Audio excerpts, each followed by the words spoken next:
আপনার বাজেট 13,000 টাকা থেকে শুরু করে আপনি একদম ব্র্যান্ড নিউ পিসি কিনতে পারেন এবং সেটা দিয়ে অফিসিয়াল ইন্টারনেট বা অনলাইনের কাজ সবকিছু কিন্তু করতে পারবেন। আর যদি আরেকটু বাজেট বেশ থাকে 15, 20,000, 25,000 বিভিন্ন বাজেটের কম্পিউটার হয়, মূলত configuration, features, brand, specification maintain করে এবং কাজের জন্য ভালো দেখে কম্পিউটার তৈরি করলে এক একজনের বাজেট এক এক রকম হয়।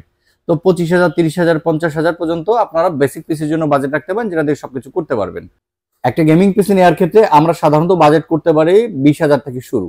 20,000, 25,000, 40,000, 50,000, 60,000, 1 লাখ, 1.5 লাখ, 2 লাখ, 5 লাখ, 6 লাখ টাকাও। এখন কেন এই বাজেট? একটা মানে গেমিং পিসি বা নর্মাল পিসি যেটাই হোক বা ল্যাপটপ, এটা নির্ভর করে যে দামটা কেন বাড়বে, সেটার কনফিগারেশন কি, ব্র্যান্ড কি, ফিচার্স কি, এবং সেটা কত সুন্দরভাবে করবেন। তো একটা গেমিং পিসি 20-25,000 টাকা করা যায়, 40, 45, 50,000, 1 লাখ, 1.5 লাখ টাকা করা যায়। এটা নির্ভর করে আপনি কত কোয়ালিটিফুল প্রোডাক্ট নিচ্ছেন, কত ওয়ারেন্টি প্রোডাক্ট নিচ্ছেন, এবং যত সুন্দর করবেন তত দাম বেশি হবে, যত পাওয়ার বাড়বেন তত দাম বেশি হবে। এটার জন্য আমাদের শপে আসতে হবে, সরাসরি কথা বলতে হবে, আমাদের থেকে পরামর্শ নিয়ে আপনার বাজেটের ভিতর বেস্ট পিসি তৈরি করতে হবে। এটাই হচ্ছে রাইট ডিসিশন। আরো বিস্তারিত যদি প্রয়োজন হয় আমাদেরকে সরাসরি ফোন দিবেন বা আমাদের শপে এসে সরাসরি কথা বলবেন। আমাদের লোকেশনে আসতে চান তাদের জন্য সরাসরি আমি আমাদের লোকেশনটা শেয়ার করতেছি। আপনারা শিববাড়ি মোড়ে চলে আসবেন, শিববাড়ি মোড়ে এসে টাইগার গার্ডেনের নিচে আসতে হবে।